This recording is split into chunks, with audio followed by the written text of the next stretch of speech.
going on? This is Under the Arch Sports. I'm Eric Hobbs. And I'm David Woldington. And it is time to preview the Gasparilla Bowl, Mizzou versus Wake Forest. Before we begin, make sure you subscribe to our YouTube channel and find us on Facebook, Instagram, and on Twitter. And David, it's bowl season again, and for Missouri, it's kind of an interesting opponent. Yeah, Mizzou has never played Wake Forest. So just to have a totally different opponent that they've never seen before is kind of going to be fun to watch. Plus, they run quite an intriguing offensive system, quite honestly. So it's going to be interesting to see how Mizzou handles that. Yeah, I think the first thing to talk about, David, is who's actually going to play in this game. I mean, that's just the state of what bowl season is, especially not playoff or major bowls. For Wake Forest, their running back Christian Turner is out. He had about a little more than 120 carries, 7 rushing touchdowns, about 500 yards rushing. He's out. Corey Johns, defensive end, kind of a depth guy, played but not a starter. He's also out. So they are out for Wake Forest. Missouri, obviously, the big story, Dominic Lovett announced his intention to transfer. And then you've got Martez Manuel, you've got Isaiah McGuire, and DJ Coleman all out. What are your thoughts, David? What do you think of those guys being gone? Well, first of all, I want to credit Drinkwitz for his ability to maintain and keep a lot of the guys on the defense together, with Rakestraw and Adrian. Yeah, both declaring that they're coming back to the team. Those are huge pieces that he managed to keep around for our defense. Not just this game, but next year as well. Well, yeah. Overall, is what I'm saying. The defense's upside, especially for next year, looks really good in our secondary. So just being able to maintain and keep some of those guys from either declaring for the draft or moving to another school is a huge job by Drink. So credit where credit's due on that part. Yeah, with the transfer portal window, it's at the end of the regular season, you have to recruit your entire team to not leave every year. It's craziness. So, David, let's talk about Wake Forest. They are known for their offense. Sam Hartman is the quarterback. He came into the season as one of those fringe kind of Heisman type guys where, if dominoes fall right, he could find himself in New York as a finalist. What have you seen out of him and out of their offense? Well, being as I haven't really watched Wake Forest much this year, I can tell you, just looking at his numbers from his previous year to this year, kind of has that Chase Daniel feel to him. He can sling the ball. One of the things is they run a mesh offense, which is RPO heavy. And the key part of that is they change the tempo constantly. And I'm really interested to see how this works. Because when you're constantly changing the tempo, you could disrupt the flow of the offense. So to be able to run that smoothly is really impressive, actually. Yeah, with Hartman, you mentioned the Chase Daniel comparison. His stats in 2021 were almost the same as Chase Daniel in 2008. That's what just popped into my head. I don't know exact what the comparison is, but it was in that range anyway. He missed the VMI game to open their season. His numbers are down a little bit this season, but still really good. Also, he's not huge. He's not 6'5", 235 or anything back there. So kind of a littler guy, a little bit like Chase Daniel was. So I think it's a fair comparison. Yeah, and with their offense, I'm really curious to see how this slow mesh offense works. If it's one where, if you see Sam Hartman just take off almost like an option play, and then just dump it to a tight end, run a post route. I think there's a lot of opportunities there for for that offense to be effective. And it's going to be interesting to see how Missouri approaches it. Facing this offense, it's going to be really interesting when Martez Manuel coming back or not coming back, because now knowing that Rakestraw and Abrams is back, they're going to be key to stopping that passing offense. We're going to have to rely on them heavily to shut down those outside wide receivers. A.T. Perry on the left side has 70 catches on the year, 980 yards. So he will most likely hit the 1,000-yard mark in the bowl game, and he has 11 touchdowns on the season. So just based off that, they do have some weapons on Wake Forest, and it's going to be interesting to see how Mizzou counters that. Yeah, it's interesting. You see this sometimes.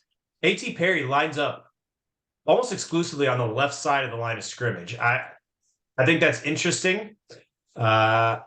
It allows Missouri to at least say, all right, here's the number one threat. He's on this side.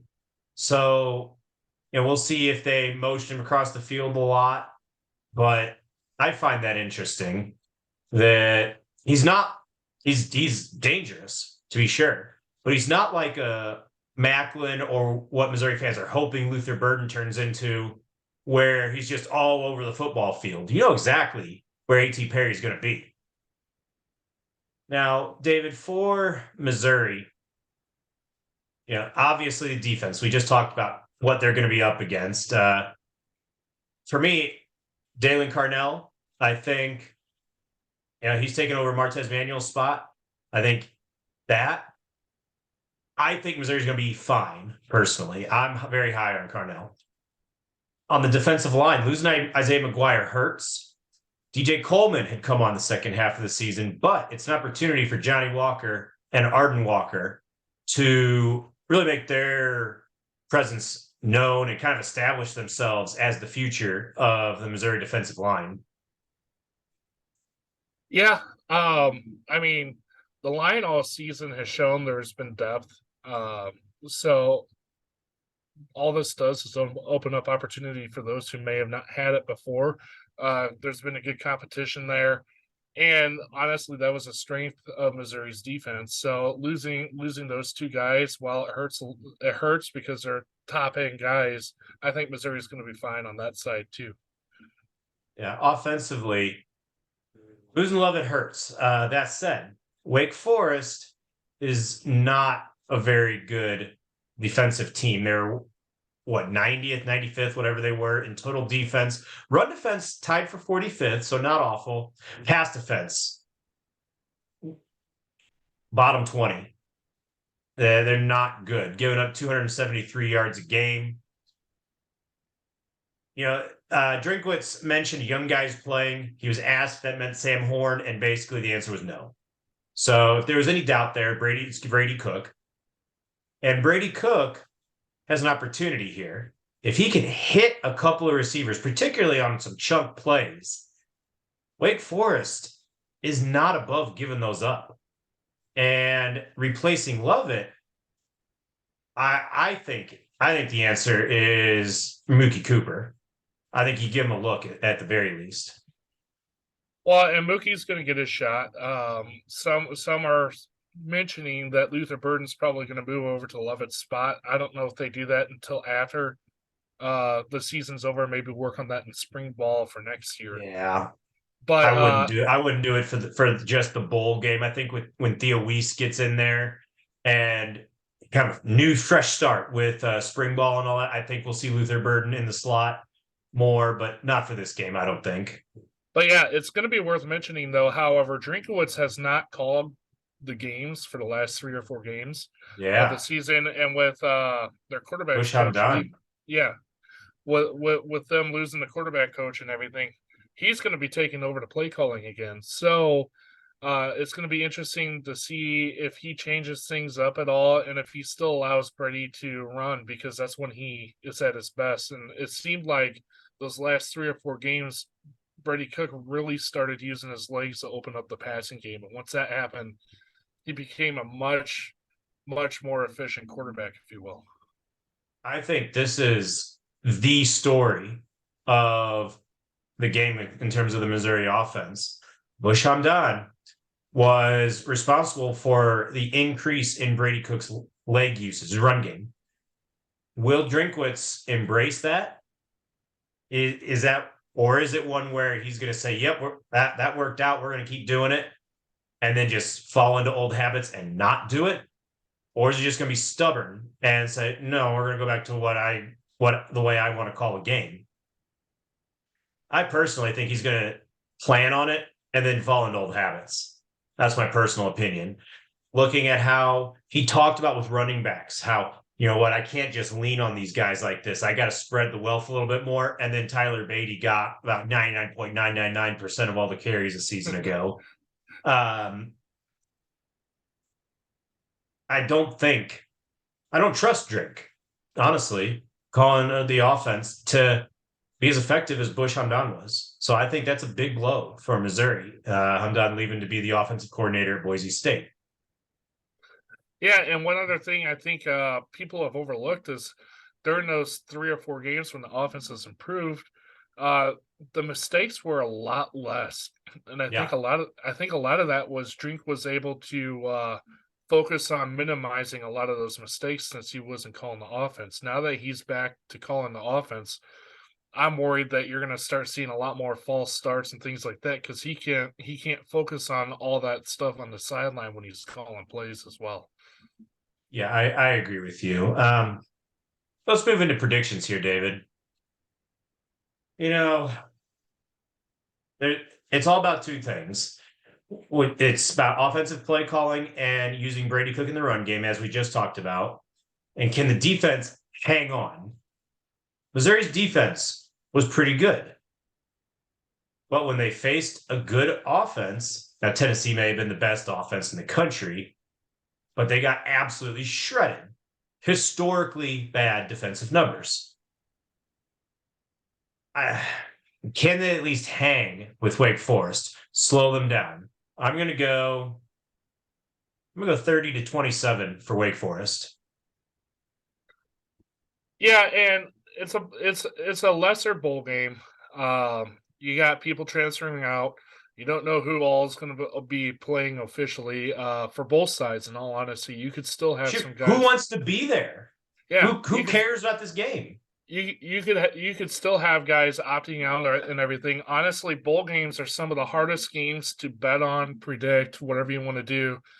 Just because, I mean, prime example, the Florida game. Like they lost both their quarterbacks and got housed by Oregon State. It's just who wants it. I'm going to go the other way, and I do think it's still going to be a battle. Both teams are still trying to improve the program, and they look at this as an important step for that. However, I do have Mizzou winning this one 31-28. Yeah, it'll be interesting to see. As I mentioned, the line opened up at 1 and it's held. And everyone's saying, on paper, this thing is about as much of a coin flip as you're going to find in all of bowl season. Well, and it's a battle of black and gold. Hey. So it's going to be a fun one to watch. It's good to see a fresh opponent instead of the same old teams we constantly play. And best of all, it's not a military team who runs the triple option against us. Just had to throw that in there. Yeah. Anyway, just want to wish everybody happy holidays. And also do not forget the day before the bowl game is bragging rights against Illinois. So make sure to turn that on 8 p.m. It's going to be a fun one as well. Thanks for watching Under the Arch Sports.